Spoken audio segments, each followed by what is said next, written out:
서울의 야경이 한눈에 내려다 보이는 한남동의 최고급 펜트하우스는 언제나처럼 고요하고 차가운 공기로 가득 차 있었다. 윤세아는 잠을 이루지 못하고 거실로 나왔다가 서재 문틈 사이로 새어나오는 희미한 불빛을 발견하고는 발걸음을 멈췄다. 평소라면 이 시간에 회사 일로 골머리를 앓으며 위스키를 마시고 있을 남편 강민호가 오늘은 웬일인지 책상 앞에 앉아 아이처럼 들뜬 표정을 짓고 있었다. 윤세아는 숨소리조차 죽인 채 문틈으로 남편의 모습을 지켜보았는데 강민호의 손에는 작고 네모난 흑백 사진 한 장이 들려 있었고 그는 그것을 보물이라도 되는 양 조심스럽게 어루만지며 입가에 만면의 미소를 띠고 있었다.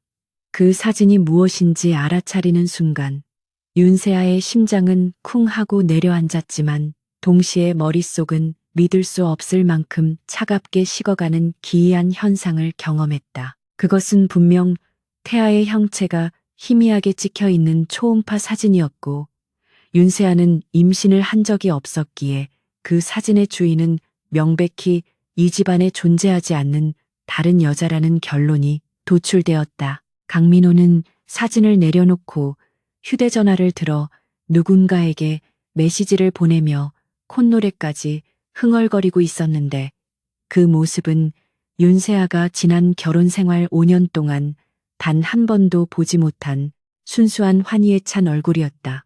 윤세아는 문고리를 잡으려던 손을 거두고 그림자처럼 조용히 뒤로 물러나 자신의 침실로 돌아왔는데 그녀의 표정에는 분노나 슬픔 대신 서늘한 살기만이 감돌고 있었다. 침대에 걸터앉은 그녀는 떨리는 손을 진정시키기 위해 깊은 숨을 들이마시며 지난날 강민호를 미래그룹의 대표이사 자리에 올리기 위해 자신이 희생하고 헌신했던 시간들을 떠올렸다. 아무것도 가진 것 없던 그를 명문가 출신인 자신이 선택하여 전략적으로 키워냈고 뒤에서 모든 더러운 일을 처리해주며 지금의 자리에 있게 만들었는데 돌아온 대가는 고작 다른 여자의 아이를 보며 웃고 있는 배신자의 얼굴뿐이라는 사실이 그녀를 각성하게 만들었다.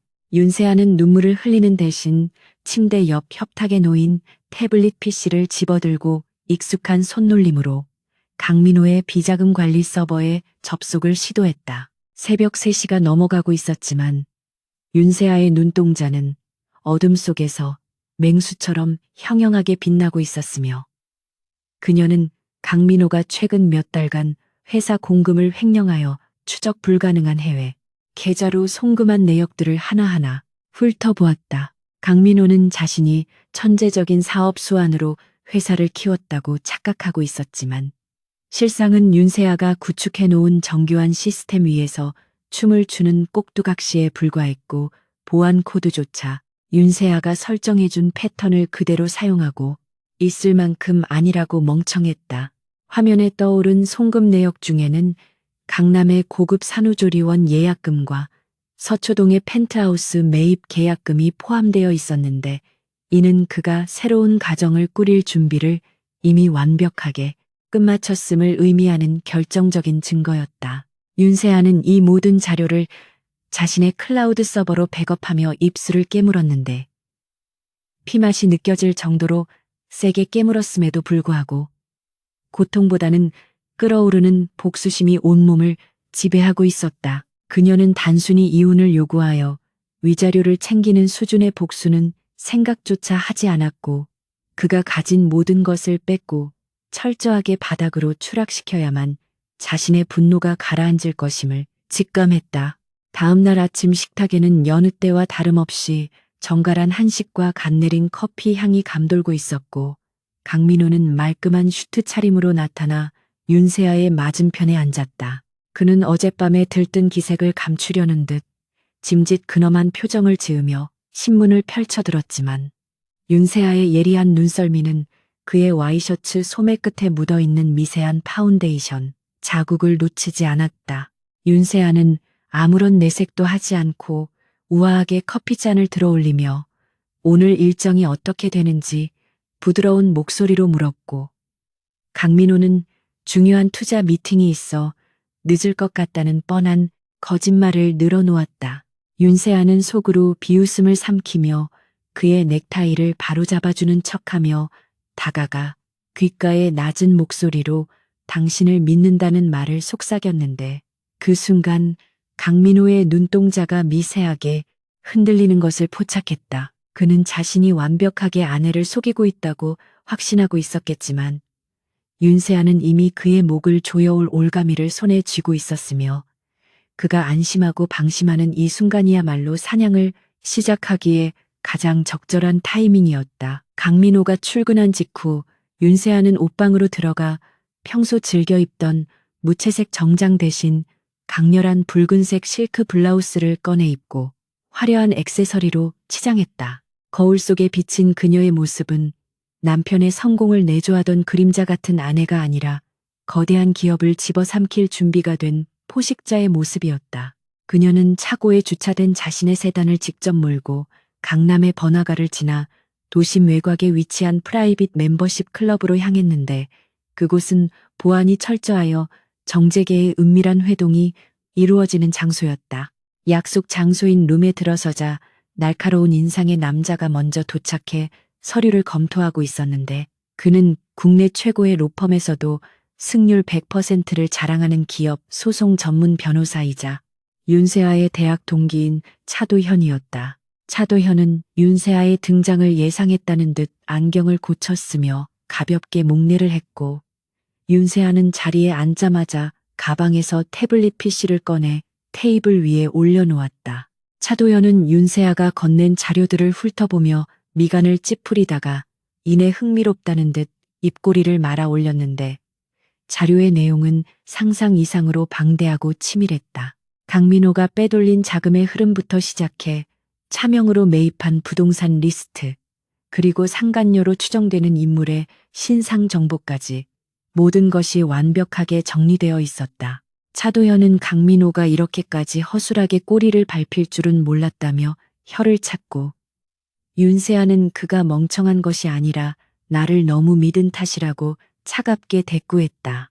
윤세아는 차도현에게 당장 소송을 진행하는 것이 아니라 강민호가 스스로 파멸의 길로 걸어 들어가게끔 판을 짜야 한다고 강조하며 구체적인 계획을 설명하기 시작했다.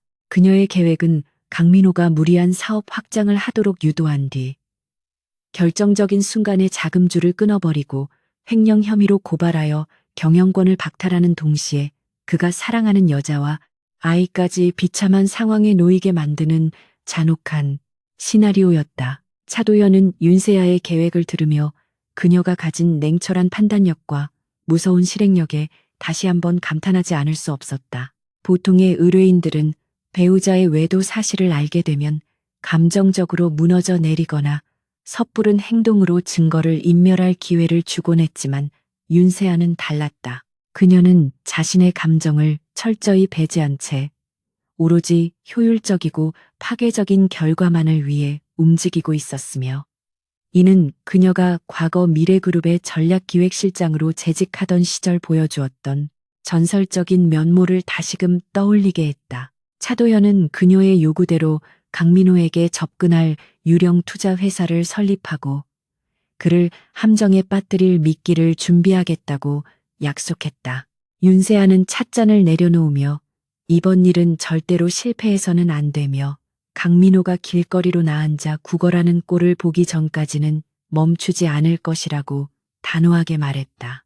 그녀의 눈빛에는 더 이상 남편에 대한 애정이나 미련 따위는 남아있지 않았고 오직 차가운 복수의 불길만이 타오르고 있었다. 클럽을 나온 윤세아는 곧바로 미래그룹 본사로 향하지 않고 남편이 뻔질나게 드나든다는 청담동의 최고급 산부인과 근처 카페에 자리를 잡았다. 그녀는 선글라스로 얼굴을 가린 채 창가에 앉아 병원 입구를 주시했고 얼마 지나지 않아 강민호의 수행비서가 운전하는 차량이 병원 앞에 멈춰서는 것을 목격했다. 차에서 내린 사람은 강민호가 아니라 앳된 얼굴의 젊은 여자였는데 그녀는 배를 소중하게 감싸주며 행복한 미소를 짓고 있었고 그 모습은 어젯밤 강민호가 보여주었던 표정과 소름 끼치도록 닮아 있었다. 윤세아는 여자의 얼굴을 확인하자마자 미리 고용해둔 사설 탐정에게 전화를 걸어 방금 병원으로 들어간 여자의 모든 동선을 파악하고 접촉하는 사람들을 촬영하라고 지시했다.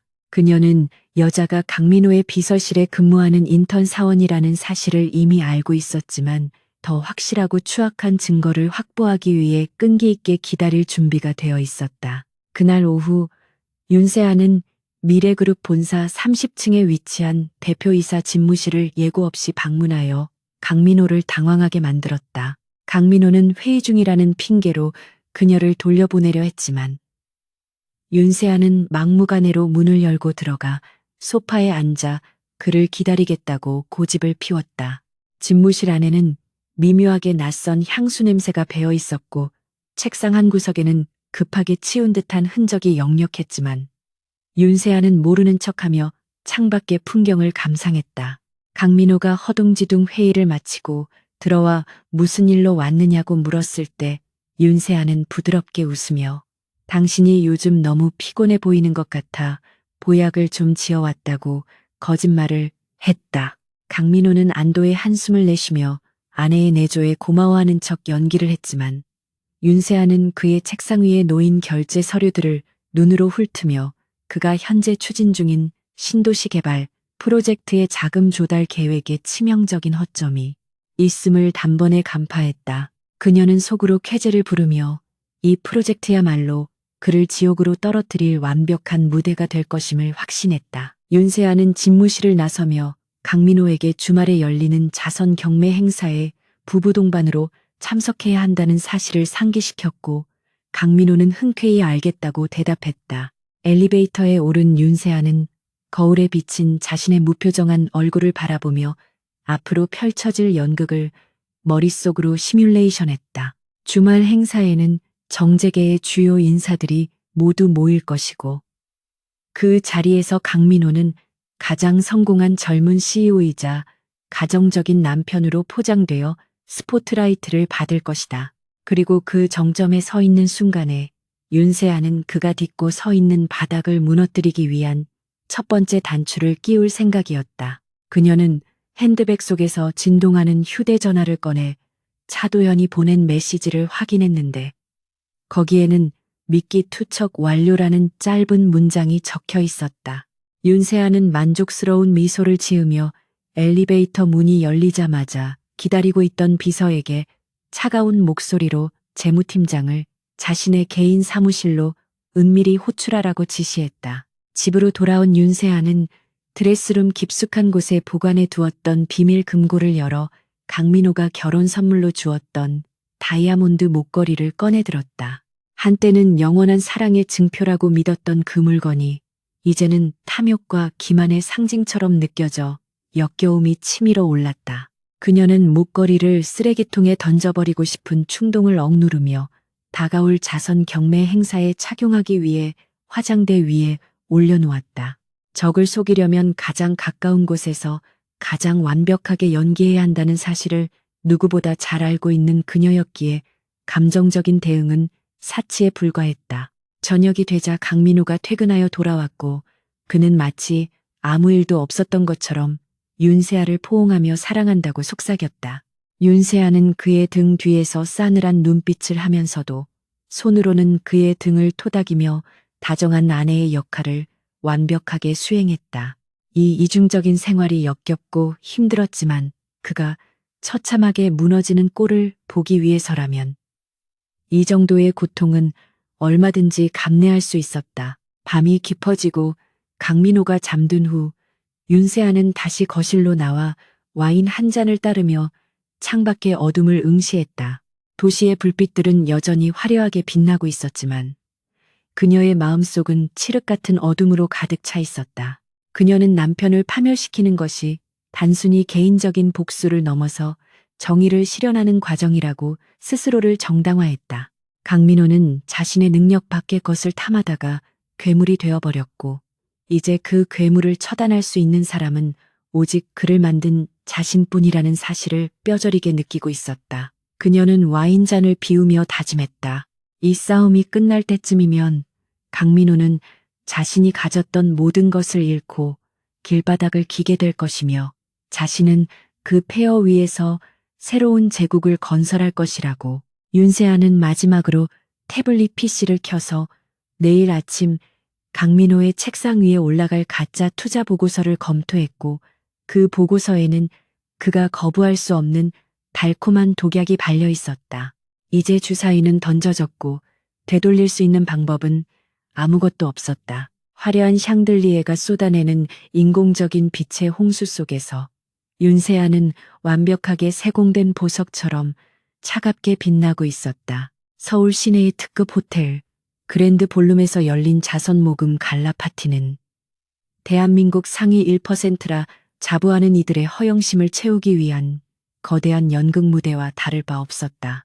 윤세아는 목선을 우아하게 드러내는 짙은 네이비 컬러의 이브닝 드레스를 입고 강민호의 팔짱을 낀 채 파티장으로 들어서며 수많은 카메라 플래시 세례를 받았다. 겉으로 보기에 그들은 젊고 유능한 CEO와 지성과 미모를 겸비한 내조의 여왕이라는 이상적인 부부의 표본이었지만 윤세아의 속마음은 구역질이 날 만큼 역겨운 감정으로 소용돌이 치고 있었다.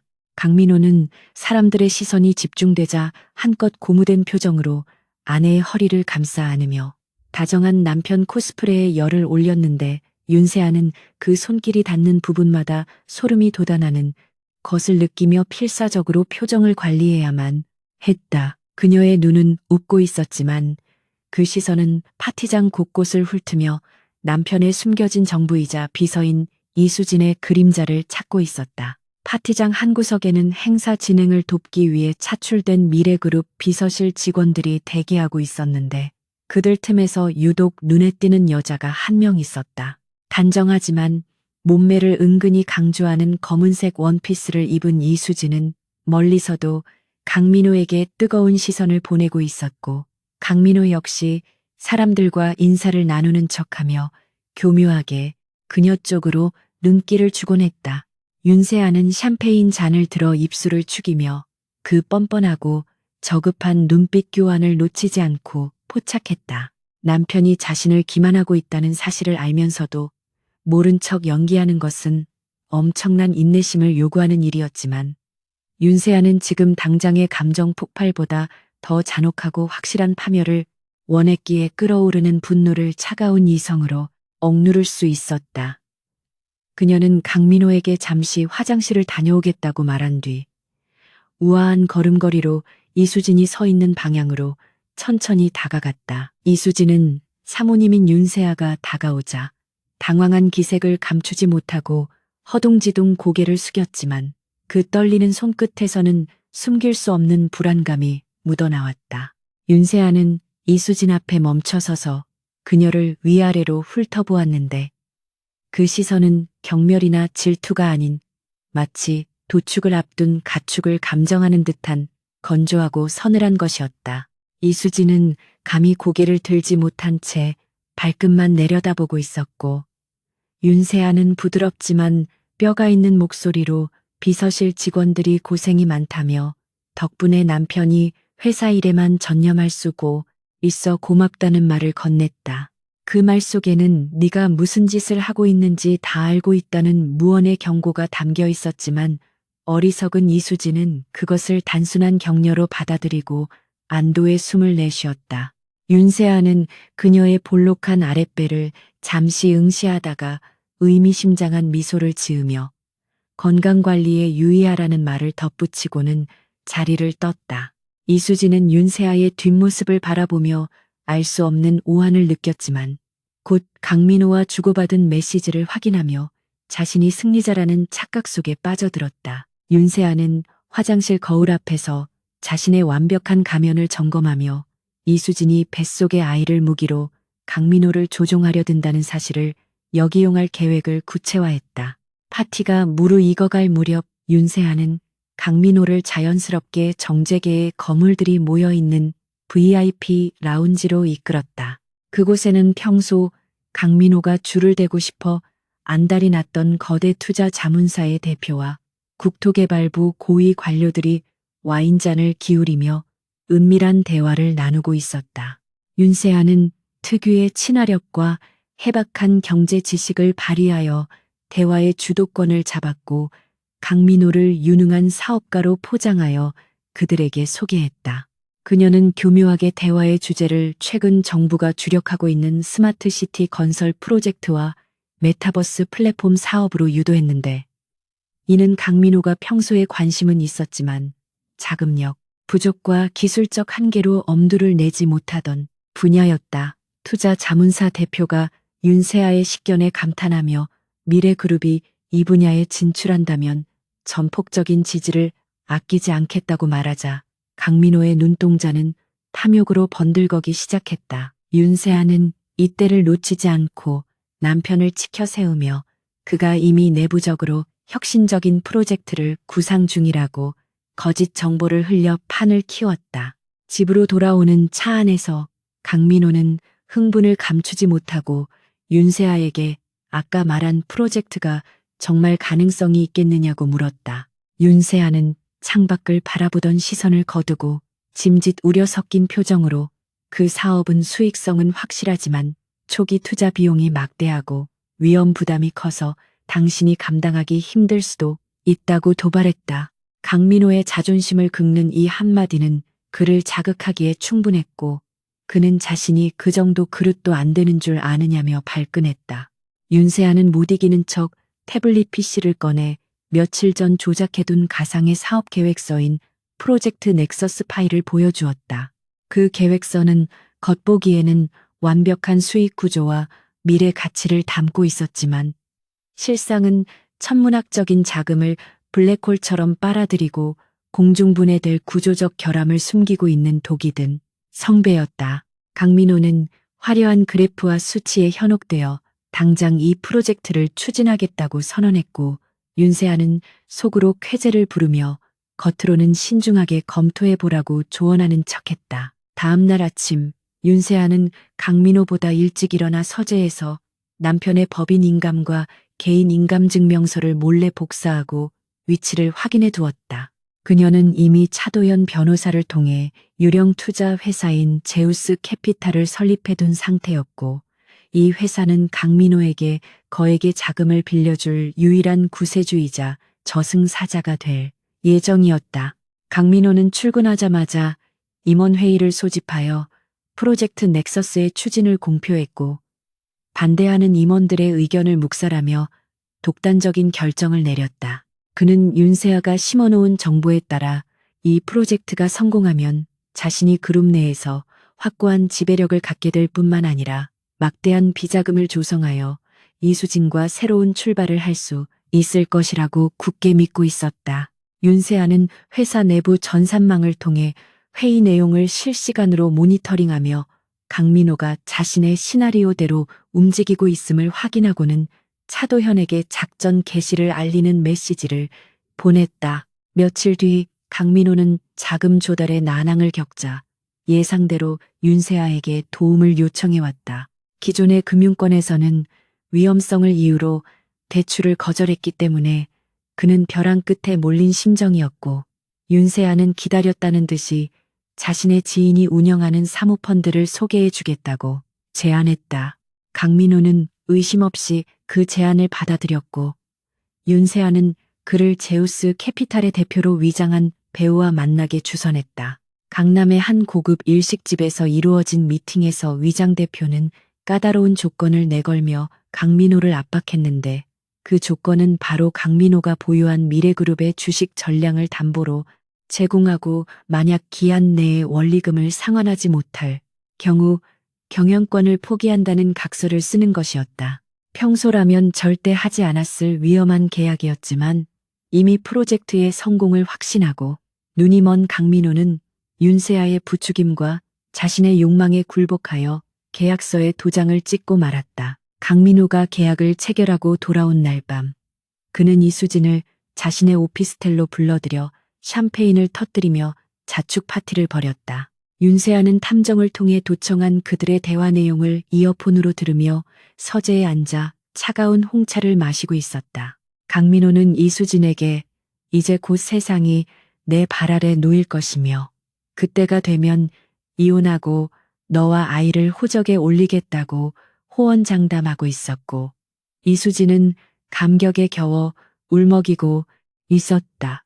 그들의 역겨운 사랑 노름을 듣고 있던 윤세아는 입가에 비릿한 미소를 지으며 책상 위에 놓인 두툼한 서류 봉투를 집어들었다. 그 봉투 안에는 강민호가 횡령한 자금의 내역과 제우스 캐피탈과의 이면 계약서, 그리고 이수진의 뒷조사 자료가 들어 있었는데, 이것들은 강민호가 가장 행복의 정점에 도달했을 때 그를 나락으로 떨어뜨릴 기폭제였다. 윤세아는 이어폰을 빼버리고 서류 봉투를 금고 깊숙한 곳에 다시 넣으며 중얼거렸다. 즐길 수 있을 때 마음껏 즐겨두라고. 곧 지옥불이 너희를 덮칠 테니까. 프로젝트 넥서스가 본격적으로 가동되면서 미래그룹의 자금은 급속도로 고갈되기 시작했다. 윤세아는 재무팀을 조종하여 회사의 유동성 자산이 프로젝트에 집중되도록 만들었고, 동시에 언론에는 미래그룹의 재무 건전성에 대한 의구심을 제기하는 찌라시를 은밀하게 유포했다. 주식시장은 민감하게 반응하여 미래그룹의 주가는 요동치기 시작했고, 주주들의 불안감은 커져만 갔다. 강민호는 주가 방어를 위해 안간힘을 썼지만 밑빠진 독에 물 붓기였고, 그가 믿었던 프로젝트의 성과는 좀처럼 나오지 않았다. 그는 초조함을 감추지 못하고 집에서도 신경질적인 반응을 보이기 시작했는데, 윤세아는 그럴 때마다 따뜻한 위로의 말로 그를 안심시키면서도 뒤로는 주주들을 접촉하여 대표이사 해임안을 상정하기 위한 물밑 작업을 진행했다. 강민호는 아내의 품이 가장 안전한 피난처라고 생각했지만 사실 그곳은 가장 위험한 적의 소굴이었다. 그러던 중 결정적인 사건이 발생했다. 강민호가 야심차게 매입했던 가상 부동산 부지가 사실은 개발 제한 구역으로 묶여 있어 개발 자체가 불가능하다는 사실이 밝혀진 것이다. 이것은 윤세아가 미리 파놓은 함정 중 하나였는데, 그녀는 브로커를 매수하여 강민호에게 가짜 정보를 제공하게 했고 법적 검토 과정을 생략하도록 유도했었다.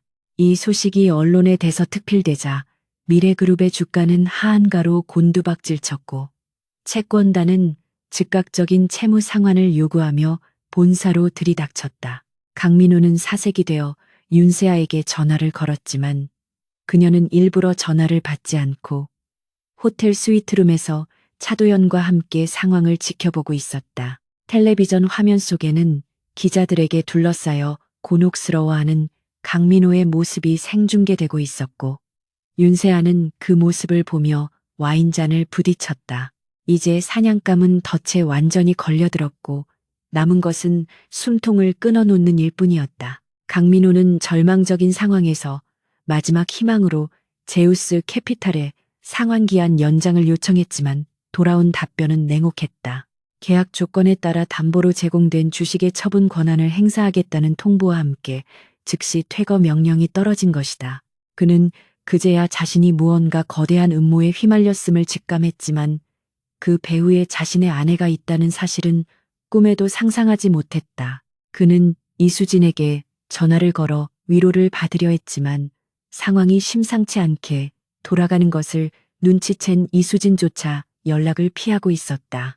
고립무원의 처지가 된 강민호는 텅 빈 집무실에 주저앉아 머리를 감싸 쥐었고, 윤세아는 그때 비로소 휴대전화에 전원을 켜고 그에게 문자를 보냈다. 지금 집으로 와요. 할 말이 있으니까. 그 문자는 구원의 동아줄처럼 보였지만 실상은 그를 처형대로 부르는 호출이었다. 강민호가 비틀거리는 걸음으로 집에 도착했을 때 거실에는 윤세아가 아닌 낯선 남자들이 서 있었다. 그들은 법원에서 나온 집행관들이었고 집안 곳곳에는 붉은색 압류 딱지가 붙고 있었다.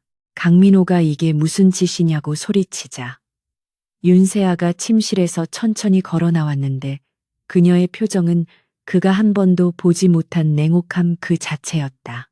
윤세아는 손에 든 이혼 소송장을 그에게 던지며 말했다. 당신이 내 돈으로 산 모든 것, 그리고 당신이 훔쳐간 내 인생에 대한 대가를 치를 시간이야. 강민호는 바닥에 떨어진 서류를 멍하니 바라보다가 고개를 들어 아내를 쳐다보았지만 그녀의 눈동자에는 일말의 동정심도 남아있지 않았다. 그녀는 이미 그의 아내가 아니라 그를 심판하러 온 집행자였다. 강민호는 다리에 힘이 풀려 주저앉았고 윤세아는 그를 내려다보며 싸늘하게 비웃었다. 당신이 사랑하는 그 여자와 아이에게 가봐. 아마 그들도 당신을 기다리고 있지는 않을 테니까. 붉은 압류딱지가 거실의 대리석 바닥과 고가의 가구들 위에서 섬뜩하게 번들거리고 있었고 강민호는 믿을 수 없는 현실 앞에서 숨이 막혀오는 것을 느꼈다. 그는 떨리는 손으로 윤세아가 던진 이혼 소송장을 집어들었는데 그 안에는 그가 상상조차 하지 못했던 치밀한 증거들과 위자료 청구 내역이 빼곡하게 적혀 있어 현기증을 불러일으켰다. 강민호는 얼굴이 붉게 달아올라 핏대를 세우며 윤세아에게 소리를 질렀지만 그녀는 마치 철없는 어린아이의 투정을 보는 듯한 차가운 눈빛으로 그를 응시할 뿐이었다. 윤세아는 소파에 비스듬히 기대앉아 테이블 위에 놓인 초음파 사진을 턱짓으로 가리키며 당신이 그토록 아끼는 보물과 함께 이 집에서 당장 나가달라고 싸늘하게 명령했다.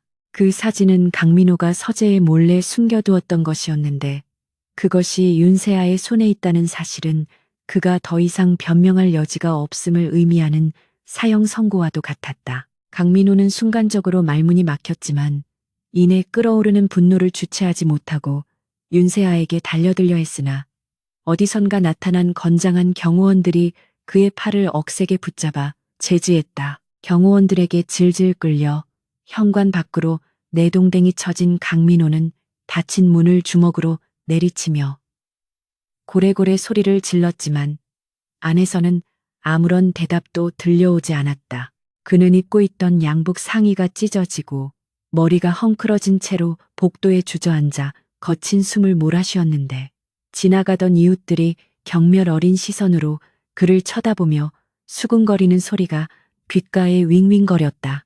강민호는 수치심과 분노로 몸을 떨며 주머니를 뒤져 차키를 찾으려 했지만 차키조차 집안에 두고 나왔다는 사실을 깨닫고 욕설을 내뱉었다.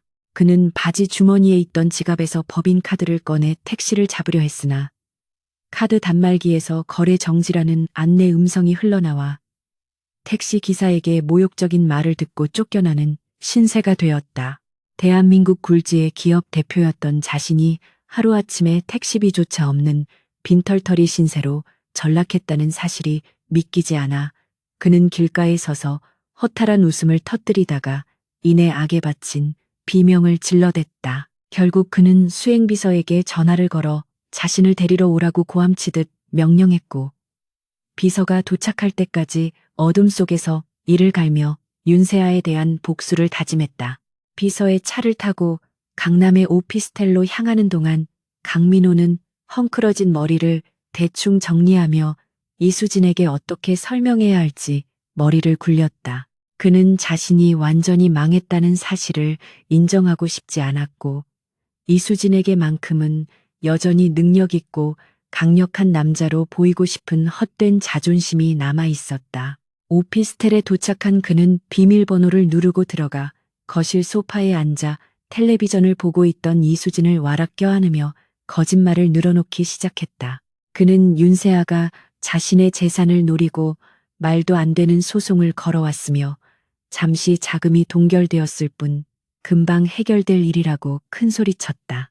이수진은 강민호의 몰골이 엉망인 것을 보고 의아해했지만 그가 건네는 달콤한 말과 곧 이혼하고 정식으로 합치자는 약속에 금세 넘어가 그의 가슴에 얼굴을 묻었다. 강민호는 이수진의 배를 쓰다듬으며 이 아이가 태어날 때쯤이면 우리는 대한민국에서 가장 부유하고 행복한 가족이 될 것이라고 속삭였지만 그의 눈동자는 불안하게 흔들리고 있었고 등 뒤에서는 식은땀이 흐르고 있었다. 다음 날 아침 강민호는 찢어진 옷을 갈아입지도 못한 채 수행비서가 가져온 여벌의 양복으로 급하게 갈아입고 회사로 출근했다. 회사 로비에 들어서자 직원들이 그를 보고 수군거리는 모습이 눈에 띄었고 엘리베이터 안의 공기는 숨 막힐 듯 무거웠다. 대표이사 집무실에 도착한 그는 책상 위에 쌓여있는 독촉장들과 계약 해지 통보서들을 보며 머리를 감싸 쥐었는데 가장 심각한 문제는 제우스 캐피탈이 보낸 채권 추심 최고장이었다. 그들은 계약 위반을 이유로 담보로 잡힌 주식의 소유권 이전을 위한 법적 절차에 착수했으며 즉각적인 경영권 인도를 요구하고 있었다. 강민호는 떨리는 손으로 법무팀장을 호출했지만 법무팀장은 이미 윤세아의 사주를 받은 상태였기에 연락이 닿지 않았고 비서실장조차 난처한 표정으로 고개를 숙일 뿐이었다. 그는 자신이 회사 내에서 철저히 고립되었다는 사실을 뼈저리게 느끼며 누군가 자신의 목을 조여오는 듯한 공포감에 휩싸였다. 그 시각 윤세아는 시내의 한 프라이빗 룸에서 미래그룹의 주요 주주들과 조찬 모임을 갖고 있었다.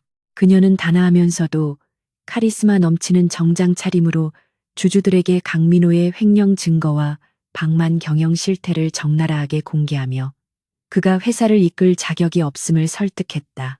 주주들은 처음에는 반신반의하는 눈치였지만 윤세아가 제시한 구체적인 데이터와 제우스 캐피탈이 보낸 인수 제안서를 보고 동요하기 시작했다.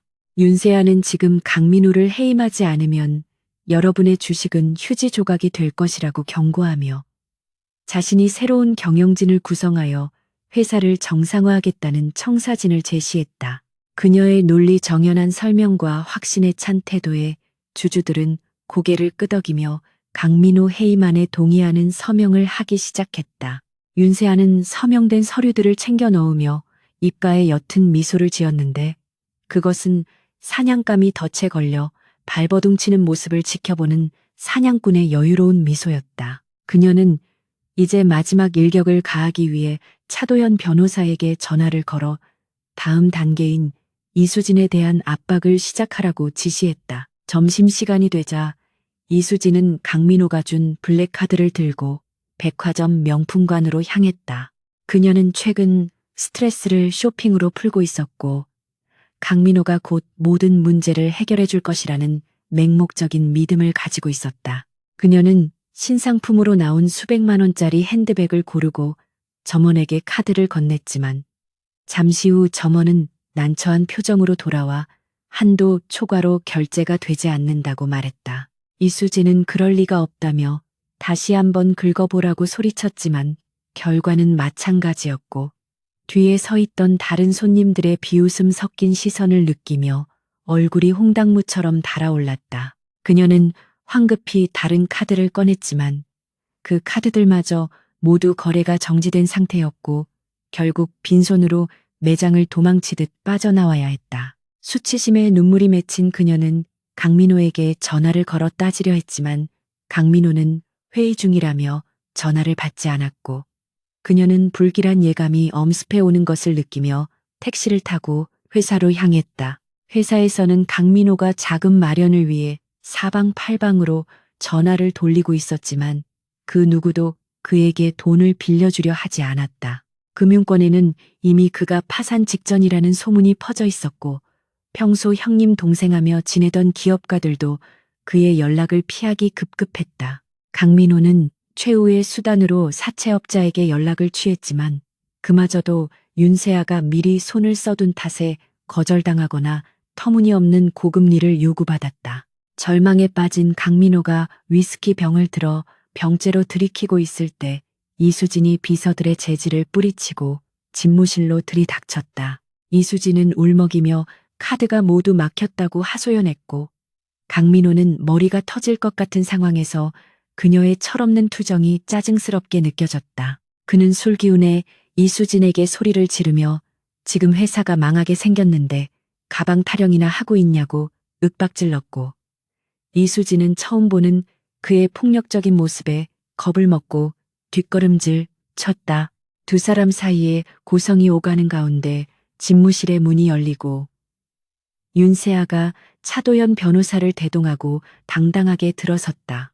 강민호와 이수진은 동시에 입을 다물고 얼어붙었고 윤세아는 경멸 어린 눈빛으로 두 사람을 번갈아 쳐다보며 천천히 다가왔다.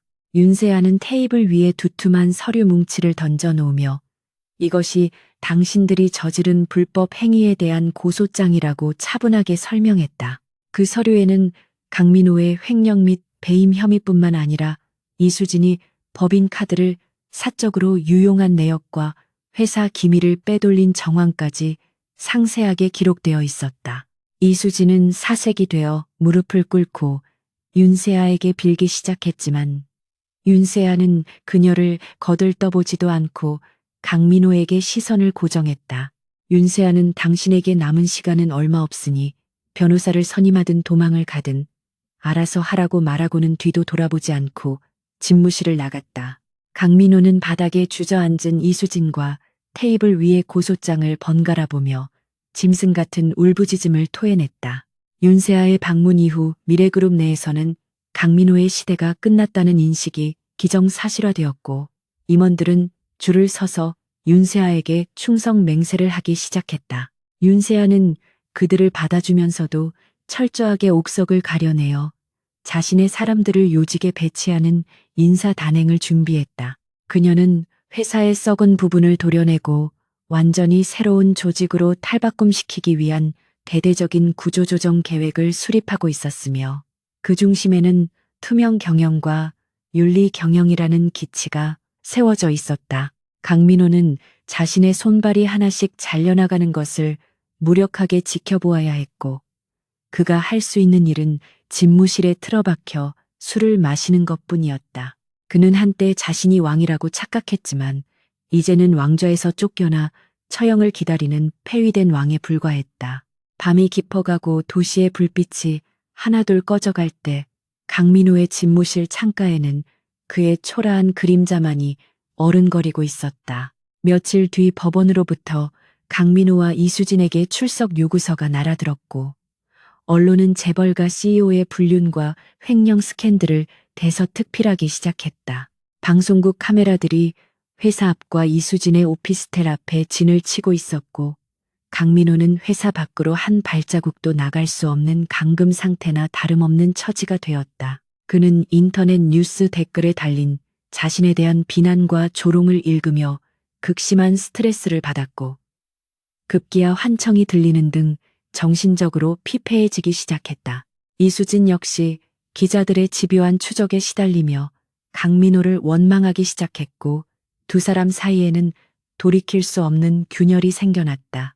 이수진은 강민호에게 전화를 걸어 당신 때문에 내 인생이 망가졌다고 악담을 퍼부었고 강민호는 너야말로 내 인생을 망친 꽃뱀이라며 맞받아쳤다.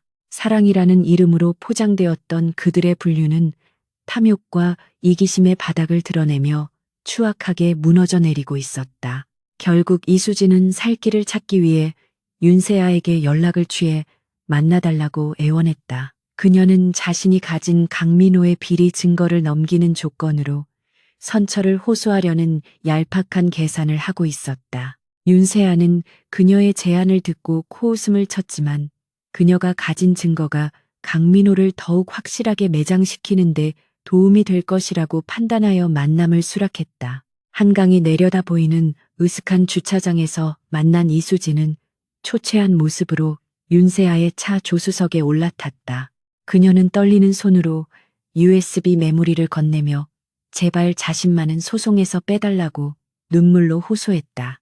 윤세아는 USB를 받아들고 차갑게 웃으며 거래는 성립되었지만 네가 지은 죄의 대가는 법이 아닌 다른 방식으로 치르게 될 것이라고 의미심장한 말을 남겼다. 이수진은 그 말의 뜻을 이해하지 못해 공포에 질린 눈으로 윤세아를 바라보았지만 윤세아는 차문을 열어주며 당장 내리라고 명령했다. 차가운 강바람을 맞으며 홀로 남겨진 이수진은 자신의 선택을 뼈저리게 후회하며 오열했다.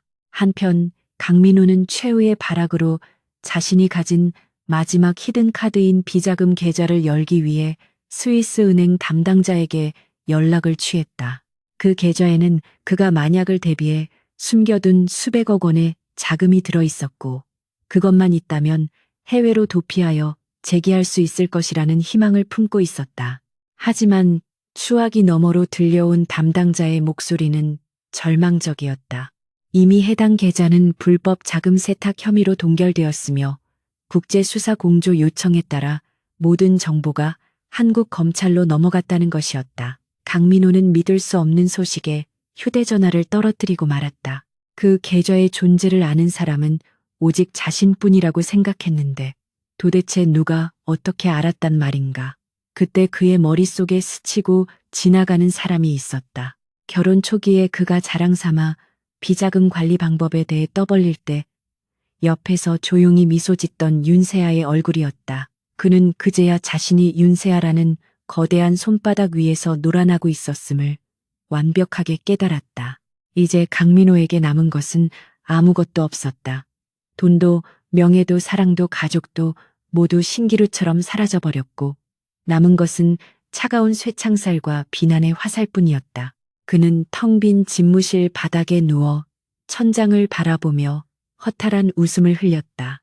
자신이 그토록 무시하고 기만했던 아내가 사실은 자신을 살리기도 하고 죽이기도 할 수 있는 전능한 존재였다는 사실을 너무 늦게 깨달은 대가는 가혹했다. 창밖에서는 굵은 빗줄기가 쏟아지기 시작했고 그 빗소리는 마치 강민호의 몰락을 알리는 장송곡처럼 처량하게 들려왔다.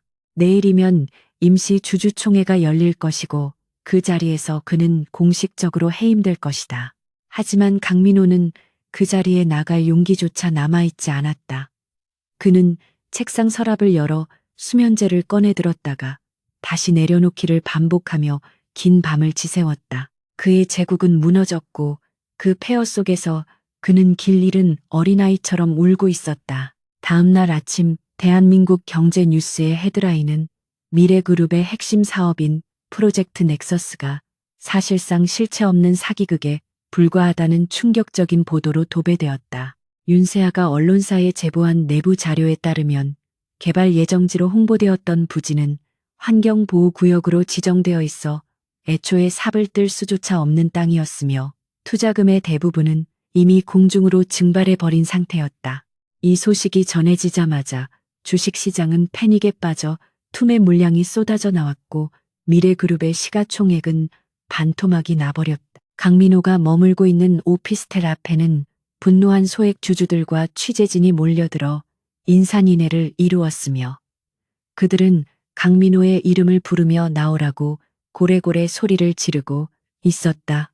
오피스텔 안에서 블라인드를 내리고 숨죽이고 있던 강민호는 텔레비전 뉴스 화면 속에서 불타오르는 자신의 사진을 보며 공포에 질려 식은땀을 흘렸다. 그는 이제 더 이상 재계의 기리나가 아니라 희대의 사기꾼으로 낙인 찍혀 사회적으로 매장당하고 있었다. 궁지에 몰린 쥐가 고양이를 문다는 말처럼 극도의 불안감에 휩싸인 강민호는 옆에 있던 이수진에게 화풀이를 시작했다. 그는 이 모든 것이 네가 사치를 부리고 나를 유혹해서 벌어진 일이라며 말도 안 되는 억지를 부렸고 급기야 물건을 집어 던지며 폭력을 행사하려는 기세까지 보였다. 하지만 이수진은 더 이상 예전의 순종적인 여자가 아니었는데 그녀는 강민호가 빈털터리가 된 것을 확인하자마자 태도를 180도 바꿨다. 그녀는 코웃음을 치며 당신이 돈 많고 능력 있는 사장님이라서 만난 거지 이런 찌질한 빚쟁이인 줄 알았으면 쳐다보지도 않았을 것이라고 독설을 퍼부었다. 이수진은 짐을 싸들고 현관문을 나서며 마지막으로 뱃속의 아이는 지울 것이니 다시는 연락하지 말라고 옛길을 박았다. 강민호는 떠나는 그녀의 뒷모습을 보며 멍하니 서 있다가 뒤늦게 욕설을 퍼부었지만 닫힌 문은 다시 열리지 않았고 그는 철저하게 혼자가 되었다. 홀로 남겨진 강민호는 바닥에 떨어진 술병을 주워들고 비틀거리며 거실을 서성이다가 문득 윤세아의 얼굴을 떠올렸다. 그가 알고 있는 윤세아는 지난 5년간 자신을 위해서라면 어떤 희생도 마다하지 않았던 헌신적인 여자였기에 지금의 냉혹한 모습은 잠시 화가 나서 그러는 것일 뿐 진심이 아닐 것이라는 망상에 빠지기 시작했다. 그는 자신이 진심으로 무릎 꿇고 빌면 그녀가 마음을 돌려 막대한 친정 재산으로 이 사태를 수습해 줄지도 모른다는 헛된 희망을 품었다. 강민호는 서둘러 옷을 갈아입고 모자와 마스크로 얼굴을 가린 채 오피스텔 뒷문으로 몰래 빠져나갔다. 택시를 타고 한남동 본가로 향하는 동안 그는 머릿속으로 윤세아를 설득할 대사를 연습하며 스스로를 합리화했는데 그것은 자신이 살기 위해 자존심 따위는 개나 줘버린 비굴한 모습이었다. 한남동 저택 앞에 도착한 강민호는 경비원들에게 제지를 당했지만 담장을 넘어 정원으로 잠입하는 추태를 부렸다. 거실 창문을 통해 안을 들여다보니 윤세아는 소파에 앉아 차도현 변호사와 무언가를 논의하고 있었는데 그 모습이 너무나 평온해 보여서 강민호는 순간적으로 살이마저 느꼈다. 그는 베란다 문을 거칠게 두드리며 문을 열라고 소리쳤고 놀란 표정의 차도현이 윤세아를 보호하듯 앞을 막아섰다.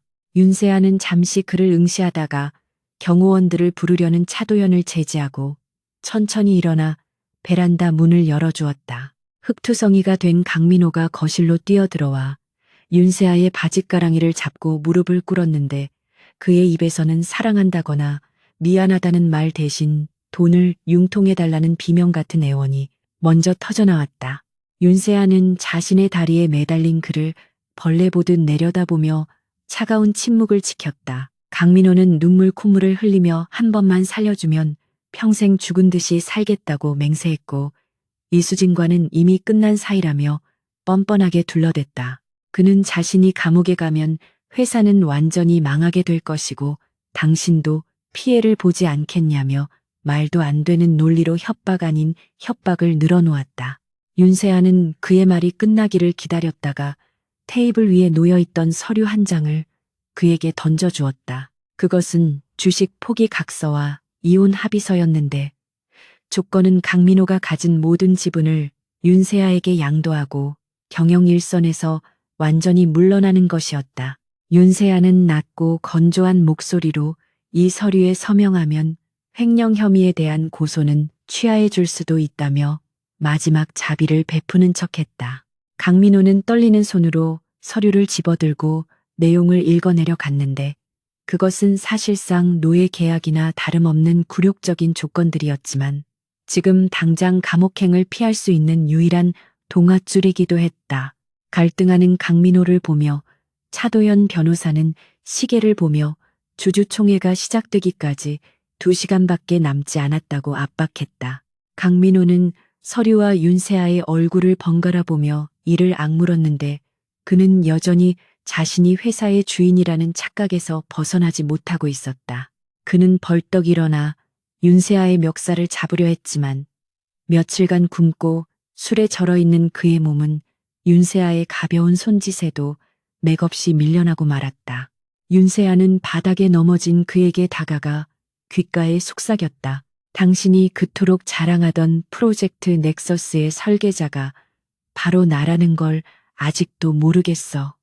그 한마디에 강민호의 동공이 지진이 난 듯 흔들렸다. 그는 그제야 자신이 스스로 판 무덤이 아니라 윤세아가 정교하게 설계한 미로 속에 갇혀 있었음을 깨달았고 전신에 힘이 빠지는 무력감을 맛보았다. 모든 의지를 상실한 강민호는 결국 떨리는 손으로 펜을 들어 주식 포기 각서에 서명했다. 그가 서명을 마치자마자 윤세아는 서류를 낚아채듯 가져가 확인한 뒤 비서에게 전달했고 강민호를 향해 이제 볼 일은 끝났으니 나가달라고 축객령을 내렸다. 강민호는 멍한 표정으로 정말 고소는 취하해주는 것이냐고 재차 물었지만 윤세아는 묘한 미소를 지으며 내가 약속한 건 횡령건뿐이지. 다른 죄목들은 내 알 바 아니라고 대답했다. 강민호가 그게 무슨 말이냐고 따지려 할 때 현관문이 열리고 검찰 수사관들이 들이닥쳤다. 그들은 자본시장법 위반 및 사기 혐의로 강민호에 대한 체포영장을 제시하며 그에게 수갑을 채웠다. 강민호는 윤세아를 노려보며 속았다고 울부짖었지만 윤세아는 그저 싸늘한 눈빛으로 그가 끌려가는 모습을 지켜볼 뿐이었다. 검찰청으로 연행되는 차 안에서 강민호는 창밖으로 지나가는 서울의 풍경을 바라보며 허탈한 웃음을 흘렸다. 자신이 그토록 열망하고 쟁취하려 했던 부와 명예가 신기루처럼 사라지고 남은 것은 차가운 쇠고랑뿐이라는 현실이 믿기지 않았다. 그는 문득 지난날 윤세아가 자신을 위해 밤을 새워가며 사업 계획서를 다듬어주고 넥타이를 매주던 기억들을 떠올렸다. 그때는 그것이 당연한 내조라고 생각했고 자신이 잘나서 받는 대우라고 착각했지만 사실은 그 모든 것이 윤세아의 능력과 사랑 덕분이었다는 것을 너무 늦게 깨달았다. 그는 자신의 오만함과 어리석음이 스스로를 파멸로 이끌었다는 사실을 인정할 수밖에 없었고 가슴 깊은 곳에서부터 뜨거운 후회의 눈물이 솟구쳐 올랐다. 하지만 이미 버스는 떠났고 그가 되돌릴 수 있는 것은 아무것도 없었다. 한편 윤세아는 강민호가 연행된 직후 옷매무새를 다듬고 메이크업을 수정한 뒤 회사로 향할 준비를 마쳤다. 그녀는 거울 속에 비친 자신의 모습을 보며 깊은 숨을 내쉬었는데 복수에 성공했다는 쾌감보다는 씁쓸함과 허무함이 밀려왔다. 하지만 그녀는 감상에 젖어 있을 시간이 없다는 것을 잘 알고 있었기에 곧바로 표정을 굳히고 현관을 나섰다. 회사 로비에 도착한 윤세아는 수많은 취재진의 플래시 세례를 받으며 당당하게 걸어 들어갔고 임직원들은 고개를 숙여 그녀에게 경의를 표했다. 그녀는 이제 누군가의 아내가 아니라 무너져가는 제국을 재건해야 할 새로운 군주로서 첫 발을 내딛고 있었다. 그녀의 눈빛은 그 어느 때보다 강렬하고 확고했으며 미래그룹의 새로운 역사가 시작되고 있음을 알리고 있었다. 임시 주주 총회장은 긴장감이 감돌고 있었고 주주들은 술렁이며 강민호의 구속 소식을 화제로 삼고 있었다. 단상에 오른 윤세아는 마이크 앞에 서서 좌중을 둘러보았고 소란스럽던 장내는 순식간에 정적에 휩싸였다. 그녀는 준비해온 원고를 읽는 대신 진심 어린 목소리로 회사의 위기 상황에 대해 사과하고 강민호 전 대표의 과오를 바로잡겠다는 강력한 의지를 표명했다. 그녀는 투명한 경영과 혁신적인 구조 개혁을 통해 미래그룹을 다시 일으켜 세우겠다는 비전을 제시했고 주주들은 그녀의 카리스마와 진정성에 압도되어 뜨거운 박수를 보냈다. 압도적인 찬성으로 신임 대표이사로 선출된 윤세아는 주주들을 향해 깊이 고개를 숙였고 그 순간 그녀는 과거의 그림자에서 완전히 벗어나 빛나는 태양으로 떠올랐다. 회식이 끝나고 텅 빈 회의실에 홀로 남은 윤세아는 창밖으로 보이는 서울의 야경을 내려다보았다. 불과 며칠 전만 해도 강민호와 함께 바라보던 풍경이었지만 이제 그는 차가운 유치장 바닥에 있을 것이고 자신은 이 거대한 도시의 정점에 서 있었다. 그녀는 핸드백에서 강민호가 보물처럼 아끼던 초음파 사진을 꺼내 라이터 불을 켰다. 불꽃이 사진 끝에 옮겨붙어 타들어가기 시작했고 사진 속의 희미한 태아 형상은 검은 재가 되어 허공으로 흩어졌다. 윤세아는 타오르는 불꽃을 바라보며 중얼거렸다. 잘가 나의 헛된 사랑 그리고 당신의 헛된 욕망이여. 사진이 모두 타버리자 그녀는 미련 없이 손을 털고 돌아섰다. 그녀의 발걸음 소리가 또각또각 복도에 울려 퍼지며 새로운 시대의 서막을 알렸다. 구치소 독방에 수감된 강민호는 차가운 벽에 기대어 앉아 멍하니 천장을 응시하고 있었다. 좁은 창문 사이로 들어오는 한 줌의 달빛이 그의 초라한 행색을 비추고 있었고 어디선가 들려오는 다른 수감자들의 코 골며 자는 소리가 현실감을 더해주었다. 그는 윤세아에게 마지막으로 했던 말들과 그녀의 차가운 눈빛을 되새기며 가슴을 쥐어뜯었다. 자신이 가졌던 모든 것이 사실은 모래성 위에 지어진 것이었으며 파도가 밀려오자 흔적도 없이 사라져버렸다는 사실을 뼈저리게 실감했다. 그는 바닥에 웅크리고 누워 소리 없는 오열을 토해냈지만 아무도 그의 슬픔에 귀 기울여주지 않았다. 그에게 남은 것은 기약 없는 수감 생활과 평생 짊어지고 가야 할 후회와 죄책감뿐이었다. 그렇게 한때 세상을 호령했던 CEO의 밤은 깊고 어두운 절망 속으로 잠겨들고 있었다. 미래그룹의 본사 건물은 거대한 폭풍이 휩쓸고 지나간 뒤에 고요함 속에 잠겨 있었지만 그 정막은 평화가 아닌 살얼음판 같은 긴장감을 품고 있었다. 신임 대표이사로 취임한 윤세아는 가장 먼저 집무실의 인테리어를 전면 교체하여 강민호의 흔적을 철저하게 지워버렸고 그 자리를 차갑고 모던한 무채색 가구들로 채웠다. 그녀는 단순히 공간만 바꾼 것이 아니라 조직의 썩은 뿌리를 도려내는 대대적인 숙청 작업을 시작했는데 그 대상은 강민호의 비리를 묵인하거나 동조했던 고위 임원들이었다. 윤세아는 임원 회의를 소집하여 그들의 비위 사실이 담긴 감사 보고서를 테이블 위에 던져 놓으며 잦은 사퇴를 종용했다. 임원들은 강민호 라인이라는 이유만으로 숙청당하는 것은 부당하다고 반발했지만 윤세아가 제시한 횡령 및 배임 증거들 앞에서는 입을 다물 수밖에 없었다. 그녀는 그들에게 명예롭게 퇴진할 마지막 기회를 주는 것이니 이마저 거부한다면 법적 조치를 취하겠다고 으름장을 놓았고 결국 그들은 줄줄이 사직서를 제출하고 회사를 떠나야 했다.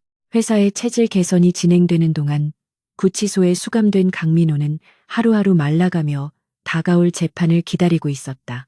그는 국선 변호인을 접견하며 자신의 억울함을 호소했지만 변호인은 이미 확보된 증거가 너무나 명백하여 무죄를 주장하기보다는 형량을 줄이는 쪽으로 전략을 짜야 한다고 건조하게 조언할 뿐이었다. 강민호는 자신이 대한민국 재계 서열에 들던 기업의 총수였다는 사실을 받아들이지 못하고 여전히 거만하게 행동하며 사선 변호사를 선임해달라고 떼를 썼다. 하지만 그의 계좌는 모두 동결되었고 그를 도와줄 지인들은 모두 등을 돌린 상태였기에 그의 외침은 좁은 접견실 안에서 공허하게 메아리칠 뿐이었다. 그는 밤마다 악몽에 시달리며 잠을 이루지 못했고 구치소 내 거친 수감자들에게 괴롭힘을 당하며 처참하게 무너져가고 있었다. 한때 최고급 와인을 마시며 세상을 내려다보던 그는 이제 쉰내 나는 밥을 먹으며 바닥을 기는 신세가 되었다. 한편 이수진은 강민호와의 관계를 정리하고 윤세아에게 협조한 대가로 법적인 처벌을 피할 수 있을 것이라 기대했으나 현실은 냉혹했다. 검찰은 그녀를 강민호의 횡령 및 비자금 조성을 도운 공범으로 기소했고 그녀 역시 피고인 신분으로 재판을 받게 되었다. 이수진은 윤세아를 찾아가 약속이 다르지 않느냐며 항의하려 했지만 윤세아는 그녀의 면담 요청을 단호하게 거절했다. 윤세아는 비서를 통해 죄를 지었으면 벌을 받는 것이 당연한 이치이며 내가 약속한 것은 선처를 호소해 주겠다는 것이지 무죄를 만들어 주겠다는 것은 아니었다는 차가운 답변만을 전달했다. 이수진은 그제야 자신이 토사구팽 당했음을 깨닫고 땅을 치며 후회했지만 이미 돌이킬 수 없는 강을 건넌 뒤였다. 그녀는 언론의 신상이 공개되어 꽃뱀이라는 비난을 받으며 사회적으로 매장당했고 뱃속의 아이마저 유산하는 비극을 겪어야 했다. 드디어 강민호와 이수진에 대한 1심 선고 공판이 열리는 날 서울중앙지방법원 앞은 이른 아침부터 취재진들로 북새통을 이루었다. 세기의 이혼과 기업 비리 스캔들이라는 자극적인 소재는 대중들의 호기심을 자극하기에 충분했고 수많은 시민이 법정 방청권을 얻기 위해 줄을 서는 진풍경이 벌어졌다. 윤세아는 검은색 정장을 입고 수행원들의 호의를 받으며 법원에 도착했는데 그녀의 표정은 슬픔이나 기쁨 어느 쪽으로도 치우치지 않은 담담한 모습이었다. 그녀는 쏟아지는 플래시 세례에도 동요하지 않고 곧바로 법정으로 들어섰고 방청석 맨 앞줄에 자리를 잡았다. 잠시 후 수의를 입은 강민호와 이수진이 포승줄에 묶인 채 법정으로 들어왔는데 두 사람 모두 예전의 화려한 모습은 온데간데 없이 초췌하고 늙어버린 듯한 인상을 풍겼다. 강민호는 방청석에 앉아있는 윤세아를 발견하고 움찔했지만 윤세아는 그에게 눈길조차 주지 않고 재판부를 응시하고 있었다. 재판이 시작되자 검찰 측은 강민호가 저지른 횡령 배임 사기, 자본시장법 위반 등 10여 가지의 혐의를 조목조목 나열하며 중형을 구형했다. 검사는 강민호가 기업의 대표로서 책임을 방기하고 개인의 사리사욕을 채우기 위해 주주들과 직원들에게 막대한 피해를 입혔으며 그 과정에서 불륜을 저지르고 가정을 파탄낸 파렴치한 인물이라고 강하게 비판했다. 증거 자료로 제출된 녹취록과 이면 계약서들이 대형 스크린에 띄워질 때마다 방청석에서는 탄식과 야유가 터져나왔고 강민호는 고개를 들지 못하고 몸을 떨었다. 특히 윤세아가 직접 수집하여 제출한 결정적인 증거들은 강민호가 빠져나갈 구멍을 완벽하게 차단하고 있었다. 강민호의 변호인은 그가 초범이고 깊이 반성하고 있다는 점을 들어 선처를 호소했지만 그 변론은 너무나 빈약하고 무기력하게 들렸다. 이어진 순서에서 이수진은 증인석에 앉아 강민호에게 모든 책임을 떠넘기는 진술을 시작했다. 그녀는 자신이 강민호의 위계에 눌려 어쩔 수 없이 시키는 대로 했을 뿐이며 비자금 조성이나 횡령에 대해서는 구체적으로 알지 못했다고 울먹이며 주장했다. 그녀는 강민호가 자신에게 결혼을 약속하며 범죄에 가담시켰고 아이가 생기자 낙태를 종용했다는 거짓말까지 섞어가며 자신을 피해자로 포장하려 애썼다. 강민호는 이수진의 배신에 격분하여 피고인석에서 벌떡 일어나 네가 나한테 먼저 꼬리치지 않았냐고 고함을 질렀지만 곧바로 교도관들에게 제지당하고 다시 자리에 앉혀졌다. 두 사람이 서로를 물어뜯으며 추악한 민낯을 드러내는 모습은 한편이 막장 드라마를 보는 듯했고 방청객들은 혀를 차며 그들의 타락한 모습에 경멸을 보냈다. 윤세아는 그 광경을 지켜보며 입가에 씁쓸한 미소를 지었는데 그것은 사랑이라고 믿었던 것이 얼마나 허망하고 보잘것없는 욕망의 덩어리였는지를 확인하는 순간이었다. 재판장은 장례를 정리한 뒤 피고인들에게 최후 진술의 기회를 주었다. 강민호는 떨리는 목소리로 마이크를 잡고 재판장을 향해 한 번만 기회를 주신다면 사회에 봉사하며 속죄하겠다고 읍소했다. 그는 눈물을 흘리며 자신의 지난 날을 후회한다고 말했지만 그 눈물은 진정한 참회에서 나온 것이 아니라 감옥에 가기 싫다는 공포심에서 비롯된 것임이 너무나 명백했다. 그는 마지막으로 방청석에 앉아있는 윤세아를 바라보며 여보 미안해, 내가 잘못했어라고 외쳤지만 윤세아는 싸늘한 눈빛으로 그를 외면했다. 이수진 역시 흐느끼며 자신은 아무것도 모르는 피해자라며 선처를 호소했지만 재판부는 냉정한 표정으로 기록을 검토할 뿐이었다. 모든 변론이 끝나고 재판부는 판결 선고를 위해 잠시 휴정하겠다고 선언했고 법정 안은 긴장감으로 가득 찼다. 잠시 후 재판부가 다시 입장하고 엄숙한 분위기 속에서 판결문 낭독이 시작되었다.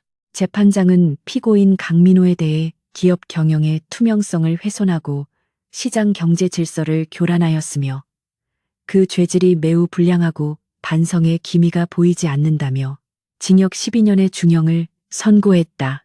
또한 추징금 수백억 원을 부과하여 그가 은닉한 재산을 모두 환수하도록 명령했다. 예상보다 훨씬 무거운 형량이 선고되자 강민호는 다리에 힘이 풀려 주저앉았고 법정안은 술렁이기 시작했다. 이어서 이수진에게는 징역 3년의 집행유예 5년이 선고되었는데 그녀 역시 공범으로서 책임이 가볍지 않지만 수사에 협조한 점이 참작되었다. 이수진은 실형을 면했다는 사실에 안도하면서도 전과자가 되었다는 현실에 망연자실한 표정을 지었다. 판결이 확정되자 교도관들은 강민호를 일으켜 세워 구치감으로 끌고 가려 했다. 강민호는 질질 끌려가면서도 윤세아를 향해 고개를 돌리며 무언가 말하려 했지만 윤세아는 이미 자리에서 일어나 법정 출구로 향하고 있었다. 그녀의 뒷모습은 단호하고 거침이 없었으며 강민호는 절망적인 비명을 지르며 어둠 속으로 사라졌다. 윤세아는 법원 건물을 빠져나오며 폐부 깊숙이 들어찬 탁한 공기를 뱉어내고 맑은 하늘을 올려다보았다. 긴 싸움이 끝났고 그녀는 완벽한 승리를 거두었지만 가슴 한구석에 남은 공허함은 어쩔 수 없었다. 하지만 그녀는 곧바로 감정을 추스르고 대기하고 있던 차에 올랐다. 이제 그녀에게는 과거의 상처를 곱씹을 시간보다 미래를 향해 나아가야 할 시간이 더 중요했기 때문이었다. 차 안에서 차도연 변호사는 윤세아에게 축하 인사를 건네며 이혼 절차도 곧 마무리될 것이라고 보고했다. 강민호가 유책 배우자임이 명백하고 형사 재판에서 유죄가 확정되었기 때문에 이혼 소송은 요식 행위에 불과했다. 윤세아는 차도연에게 감사의 뜻을 전하며 이번 일을 계기로 회사의 법무팀을 강화하고 싶으니 그에게 법무총괄 부사장직을 맡아달라고 제안했다. 차도연은 잠시 놀란 표정을 지었으나 이내 윤세아의 제안을 흔쾌히 수락했다. 두 사람은 손을 맞잡으며 새로운 파트너십을 다짐했고 차는 미래그룹 본사를 향해 미끄러지듯 달려나갔다.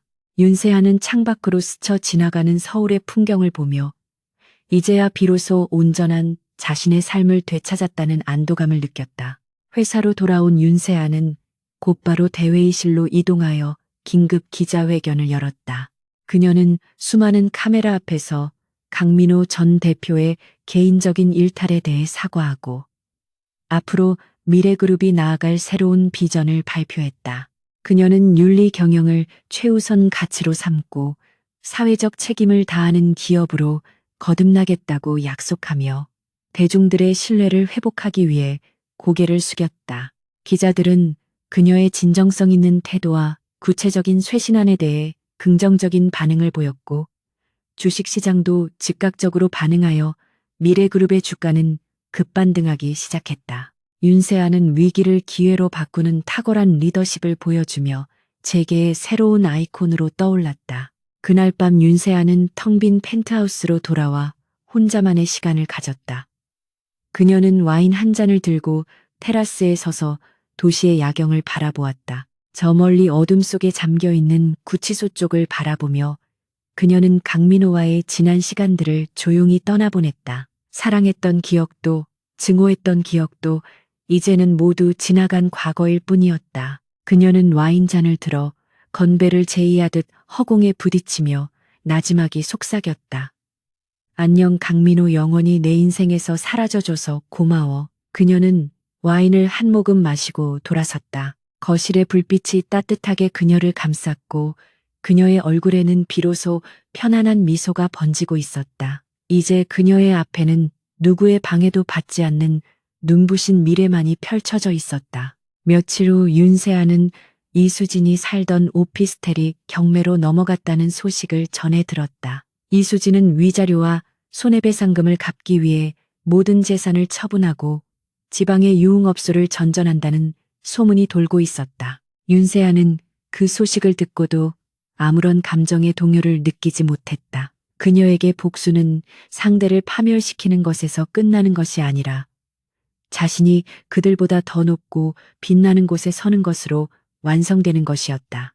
그녀는 비서에게 지시하여 더 이상 그들에 대한 보고를 올리지 말라고 명령했다. 그녀의 관심사는 이제 오로지 회사를 성장시키고 자신의 삶을 즐기는 것에만 집중되어 있었다.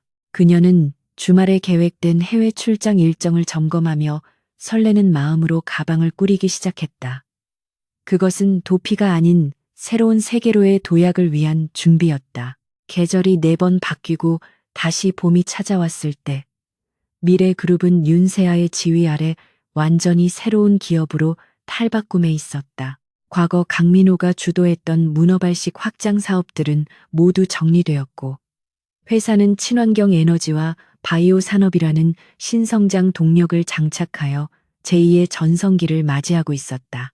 윤세아는 더 이상 누군가의 아내나 그림자가 아닌 대한민국 재계를 움직이는 가장 영향력 있는 여성 경영인으로 시사 주간지의 표지를 장식했다. 그녀의 집무실 창밖으로 보이는 서울의 풍경은 1년 전과 다를 바 없었지만 그 풍경을 바라보는 그녀의 위치와 마음가짐은 천지 차이로 변해 있었다. 그녀는 창가에 서서 따사로운 봄 햇살을 맞으며 지난 1년간 치열하게 싸워온 시간들을 회상했는데 그것은 단순한 복수의 과정이 아니라 잃어버린 자신을 되찾기 위한 처절한 투쟁의 기록이었다. 비서실장이 들어와 다음 일정을 보고하자 윤세아는 상념에서 깨어나 부드러운 미소로 화답하며 재킷을 걸쳐 입었다. 오늘은 강민호가 수감되어 있는 교도소 근처에 보육원에 후원금을 전달하러 가는 날이었지만 그녀의 목적은 단순히 봉사에만 있는 것이 아니었다. 그 시각 서울 구치소의 독방에서 강민호는 찬 눈으로 쇠창살 너머의 조각 하늘을 바라보고 있었다. 수감 초기에는 자신이 곧 풀려날 것이라는 헛된 희망을 품고 변호사들을 들들 볶았지만 대법원에서 형이 확정되고 재심 청구마저 기각되자 그는 급격히 무너져 내렸다. 한때 최고급 슈트를 입고 거드름을 피우던 그의 몸에는 낡고 냄새나는 수의가 걸쳐져 있었고 윤기 흐르던 머리카락은 푸석하게 헝클어져 탈모가 진행되고 있었다. 교도소 내에서 그는 더 이상 회장님이 아닌 4885라는 수임 번호로 불릴 뿐이었고 같은 방을 쓰는 거친 범죄자들은 전직 재벌인 그를 심심풀이 장난감 취급하며 모욕을 주었다. 강민호는 화장실 청소를 도맡아 하며 바닥을 기어야 했고 밤이면 쥐 죽은 듯이 웅크리고 자면서도 윤세아의 이름이 나올 때마다 발작적으로 몸을 떨어 그에게 가장 고통스러운 형벌은 육체적인 구속이 아니라 자신이 그토록 무시했던 아내가 승승장구하는 모습을 텔레비전 뉴스로 지켜보아야 한다는 정신적인 고문이었다. 교도소 운동장에 나온 강민호는 구석 벤치에 앉아 멍하니 허공을 응시하다가 벽에 붙은 낡은 신문 조각을 발견했다. 바람에 펄럭이는 신문 일면에는 윤세아 회장, 글로벌 혁신 리더상 수상이라는 제목과 함께 활짝 웃고 있는 그녀의 사진이 대문짝만하게 실려 있었다. 사진 속의 윤세아는 그가 알던 것보다 훨씬 더 아름답고 당당해 보였으며 그 옆에는 든든한 파트너인 차도현 부사장이 그녀를 보좌하고 있었다. 강민호는 떨리는 손으로 신문을 찢어발기려 했지만 힘이 들어가지 않아 주저앉고 말았다. 자신이 그토록 갈망했던 성공과 명예가 사실은 윤세아라는 존재 덕분에 가능했던 것이었음을 그는 이제야 뼈저리게 인정할 수밖에 없었다.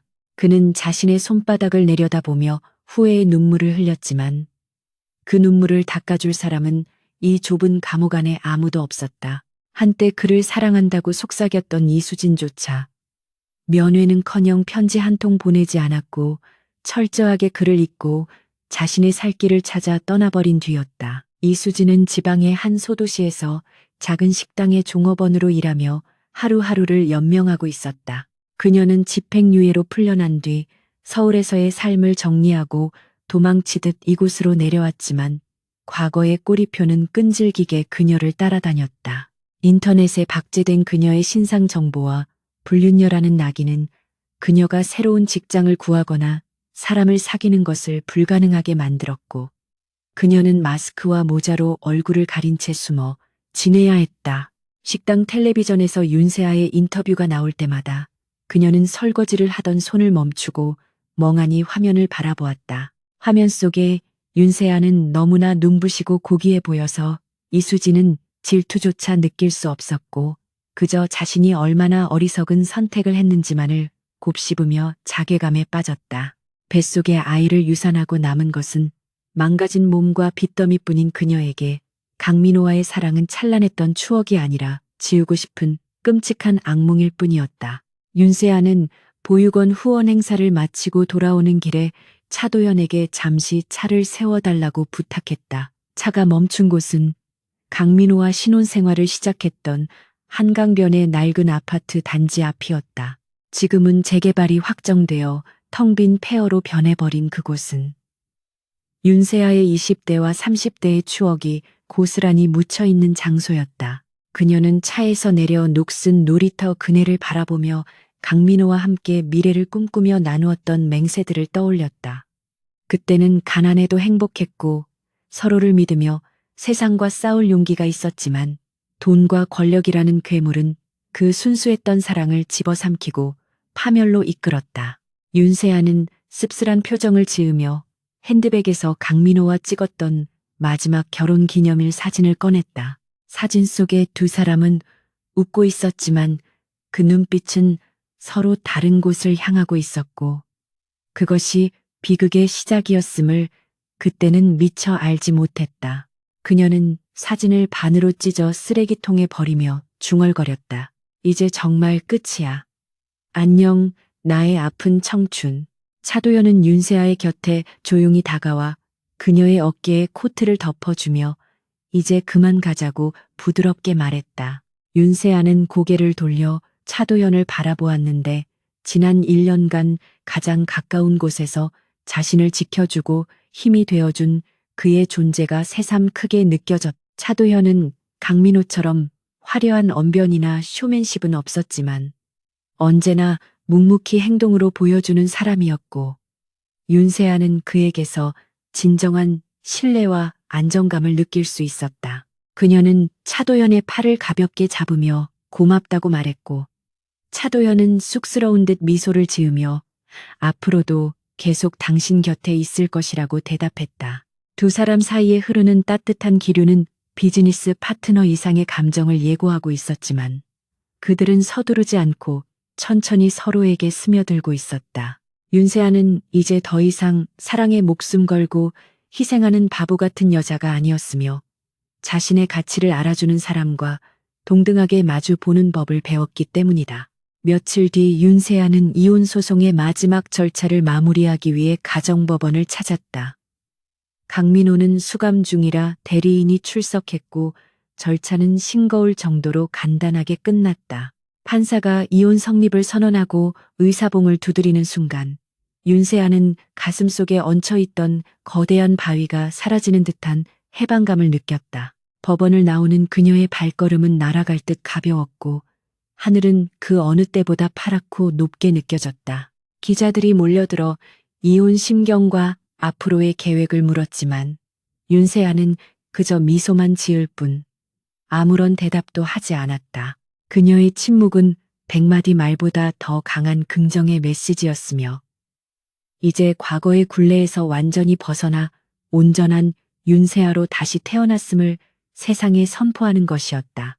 그녀는 대기하고 있던 차에 올라 창문을 내리고 손을 흔들어 주었는데 그 모습은 마치 개선 장군이 되어 돌아오는 여왕처럼 당당하고 아름다웠다. 그날 저녁 윤세아는 텅 빈 펜트하우스를 처분하고 새로 이사한 한남동의 고급 빌라에서 조촐한 파티를 열었다. 초대받은 사람은 차도연과 그녀를 믿고 따라준 소수의 최측근 임원들 뿐이었다.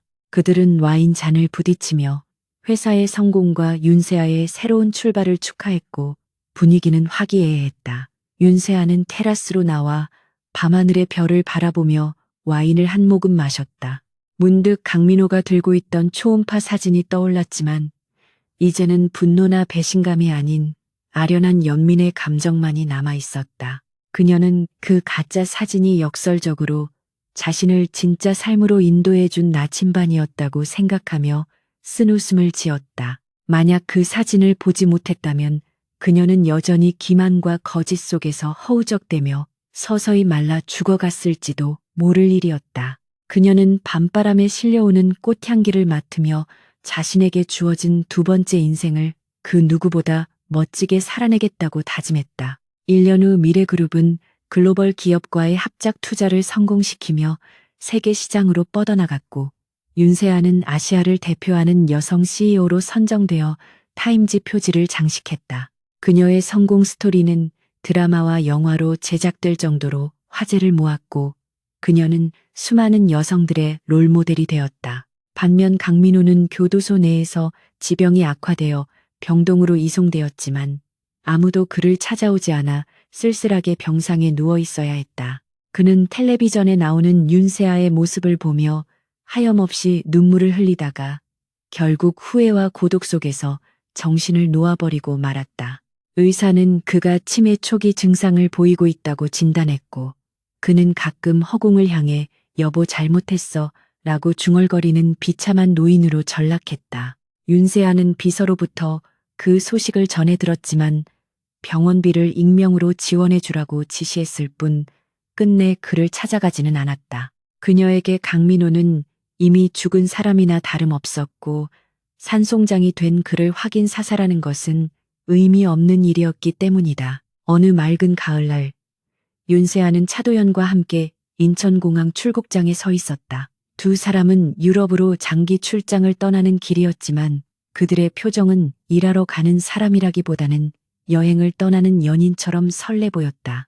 차도연은 윤세아의 손을 잡으며 이번 일이 잘 마무리되면 파리에서 며칠 쉬다 오자고 제안했고, 윤세아는 환하게 웃으며 고개를 끄덕였다. 그녀는 출국 심사대로 향하기 전 뒤를 돌아보며 자신이 살아왔던 치열했던 서울의 풍경을 눈에 담았다. 그곳에는 아픔도 있었고 슬픔도 있었지만 그것들을 딛고 일어선 자신의 땀과 눈물이 배어 있기에 더없이 소중한 곳이었다. 그녀는 깊은 숨을 들이마시며 다시 앞을 향해 걸음을 옮겼다. 그녀의 또각거리는 구두 소리가 공항 로비에 경쾌하게 울려 퍼졌고 유리창 너머로 비상하는 비행기처럼 그녀의 인생도 더 높고 넓은 세상을 향해 날아오르고 있었다. 수년이 흐른 뒤 윤세아는 자신이 설립한 장학재단의 행사장에서 한 여학생을 만났다. 어려운 가정 형편 속에서도 꿈을 잃지 않고 공부의 명문대에 합격한 그 학생은 윤세아를 보며 눈물을 글썽이며 말했다. 회장님처럼 강하고 멋진 사람이 되는 게 제 꿈이에요. 포기하고 싶을 때마다 회장님의 이야기를 생각하며 버텼어요. 윤세아는 학생의 손을 따뜻하게 잡으며 부드럽게 웃었다. 나도 처음부터 강한 사람은 아니었단다. 시련이 나를 단단하게 만들었고 배신이 나를 현명하게 만들었지. 너도 할 수 있어. 아니, 나보다 더 훌륭한 사람이 될 거야. 그녀는 학생을 안아주며 자신의 과거가 누군가에게 희망이 되었다는 사실에 가슴 벅찬 감동을 느꼈다. 행사가 끝나고 밖으로 나오자 차도연이 우산을 들고 그녀를 기다리고 있었고 빗속을 걸어가는 두 사람의 뒷모습은 한 폭의 그림처럼 아름다웠다. 윤세아는 우산 속에서 차도연의 팔짱을 끼며 생각했다. 복수는 차갑게 끝났지만 내 인생은 이제야 비로소 따뜻한 봄날을 맞이했다고. 그녀의 입가에 핀 미소는 그 어떤 보석보다 찬란하게 빛나고 있었다.